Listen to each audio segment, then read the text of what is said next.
I kind of like that name. Volume.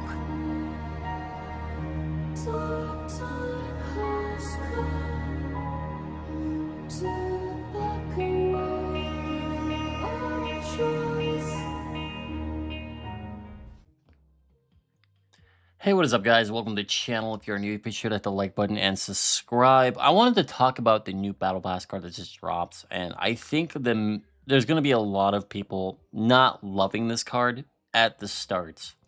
Now, let me explain myself. He, in Sabah Nur, is a very interesting card because you want to fill up your whole front row for him to transform a card or transform into Apocalypse, and then he'll take out like one of your other cards and replace it with something else. Now, at the moment, I do think this is a very hard card to utilize because you are restricted with what you can do to really manipulate how you play him. That being said, I don't think he's going to be bad for long. I do think it's going to take some time, and I'll explain why in a second. But as of right now, I think this premium card that we got in the Battle Pass is the worst one that we've gotten in a minute, and he's probably not even on par with Weapon X at the moment. I think Weapon X is probably better. Probably. I think Star-Lord is better than this guy, and I think Shallow is better than this guy. I think those are clear winners when it comes to strength of Battle Pass cards. This guy has issues at the moment. Now, if what I think is going to happen comes to full circle and it happens, then I think this guy will have his own meta deck. That might be a problem. And I'll talk about what I think might happen, where I see this going, and why I see this going this direction. And I think it all comes down to what's coming in the future. So, if you are new to the channel, be sure to hit the like button and subscribe, and let's talk about this Apocalypse card that is in the Battle Pass. So, we have a lot of cards coming in the short future. Let me minimize myself a little bit more. Boom. And what I think is going to happen is we're going to have a meta where there's a rock deck. Now, I don't know what that rock deck is going to consist of. I kind of threw together what I think best works for this rock deck. And I think a big part of this deck is going to be all about getting your field to be really big through rocks. It just makes the most sense to me. So I kind of crafted a deck that I think might work, though it would struggle due to how expensive it is because all these new cards coming are 4 cost and 3 cost, which is really pricey, which is why I have Surge in this deck, because I think Surge could help it flow better. And I think all this deck flows, or I think this deck will flow mostly because Sandstorm's going to exist. And I think Sandstorm is the reason why this deck could work. Now, you might be asking me, what is the point of this deck? That's a good question, because I don't know what the devs are trying to cook with these like Apocalypse Horseman cards. I don't know what we're supposed to do or what we're supposed to think and like how we're supposed to utilize these to their fullest potential. But I think what I think makes sense to me is that they want you to use in Sabah Nur with rock cards like Debris, Sandstorm, Ozymandias. This is just a card that can go in your deck because she'll protect your rocks that are 1 cost, so they can't just get killmongered. Storm is there to make yourself bigger because you're probably not going to be playing anything your first 2 turns anyway.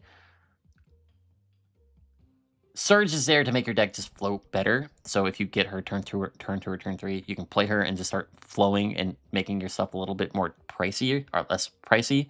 You could argue Wave or Selene, but those are really expensive as well.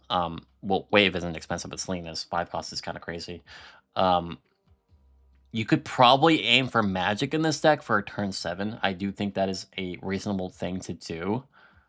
It's just, it's weird because like I don't really understand why all these cards are so expensive when they kind of want to flow together. You got Sandstorm here. On reveal, add 2 rocks to your hand, give them +1 power for each of your front row characters. So these rocks just get bigger based off if your front rows are full, right? So these are going to be your biggest rocks. Surge is obviously there. Give the top card of your deck 1 minus cost and 1 plus power. After you play it, repeats ability. So the idea here is that you just can flow your deck nicely. Because everything that costs 1 cheaper is always going to be something you can play. And this deck doesn't have an order that you want to play it in. You just want to play things. There's no order in particular you want to play. You just want to play things. Storm is there because I think Storm would be very helpful to make these rocks a bit bigger. Also, I just don't have any turn 1 or 2 cards really that you want to play except for like 2 cards, which you can hold on to until turn 3 anyway. So Storm works just like that.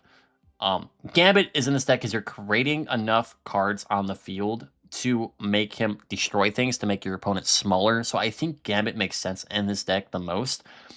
Out of all the other cards, objective-based cards, he makes sense the most because you're going to be manipulating these rocks and creating multiple rocks anyway. And you just have to play 5 rocks. Here's 2. Here's another couple.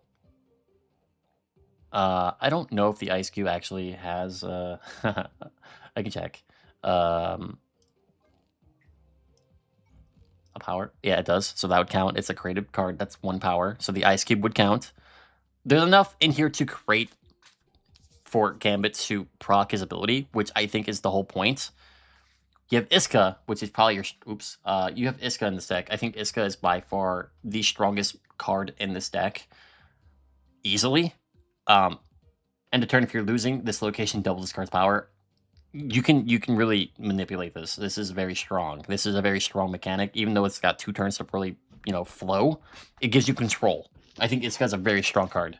Now, you could probably take out something... You could probably take out this and put, like, a Agni in this deck or something, or like, add something that might buff your cards overall. You could probably do that. Like, a Jack Flag would probably be okay in this deck. But, I think the Horseman of Pestilence has a reason to be here. It says, have 3 cards that are 4 cost or higher in play and afflict the highest enemy card with -7 power. Well, if you look at the deck... most of it's 3 and 4 costs. So this deck just kind of flows in the deck as an optional card. You don't need it. It just kind of helps you maintain control. In fact, you could probably take this out for Magic and aim for turn 7. You could probably aim for turn 7. It is definitely on the in the cards to do so. We have the Horseman of Famine, Celine. Have 3 cards with no abilities in play, steal 5 power from an opponent card here. This makes sense with rocks. Rocks don't have abilities, therefore you're going to be playing multiple rocks. Therefore, you're just going to be stealing 5 power. Like, there's something here, I think, and it's kind of scary how good this deck could possibly be, even though I hate this deck. I think this deck is gross. We have the obvious Battle Pass card, which isn't that crazy right now, but, him being in here makes a lot of sense. Your stuff's expensive, and no matter what you pull out of your deck when he gets procced, it's probably going to help you out. And then you have the ongoing effect of Ozymandias. Your rocks have +3 power. 5/9. So I think eventually this deck will get to where it needs to be. I think this is kind of the direction it's going to go. Now, I'm not saying this is going to be the final edition or the final perfect form of this deck. I don't know what the final form is going to be. I don't know what the meta deck's going to be.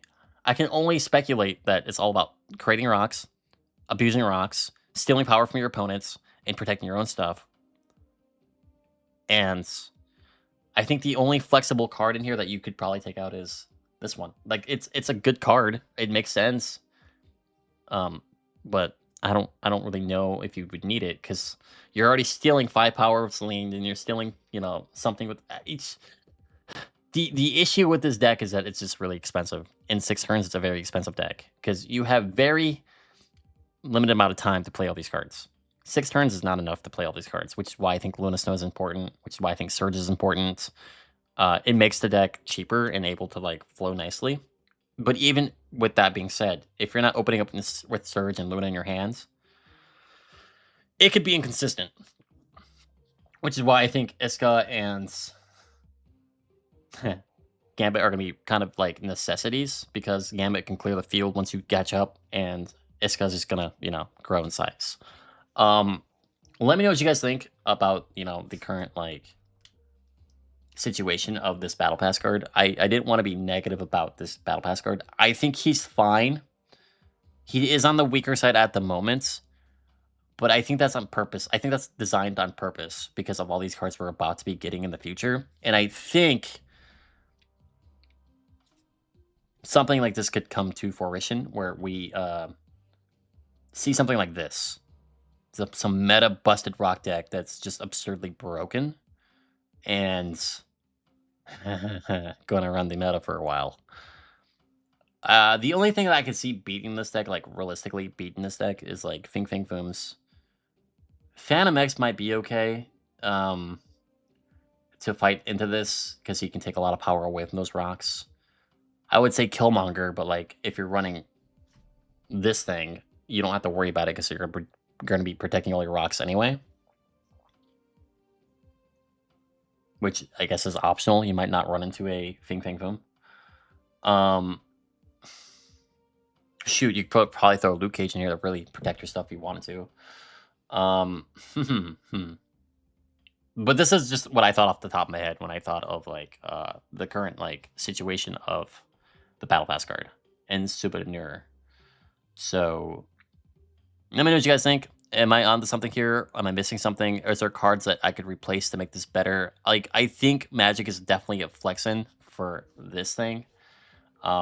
Just to have an extra turn, because one extra turn means you get to place 2 extra cards, essentially a 3 and a 4, which is kind of nice for this deck. So I think Magic would be fantastic for this, and it would give you that extra time that you would need to play all your deck.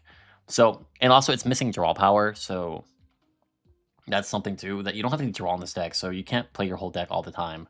So, yeah. Honestly, I think I still prefer Magic here. I think Magic is just really good here. She kind of just fits in nicely, to be honest.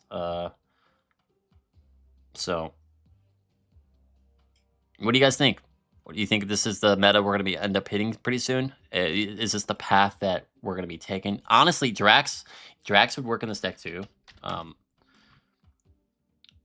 Because like he's similar to Iska, where he can just get bigger and move. So, I don't know. I don't really know. And that's why I'm posting this video, because I don't really know what's going to happen with this battle pass card in the future. It's just, to me, this makes the most sense. Big rocks, big rocks, and then big rocks.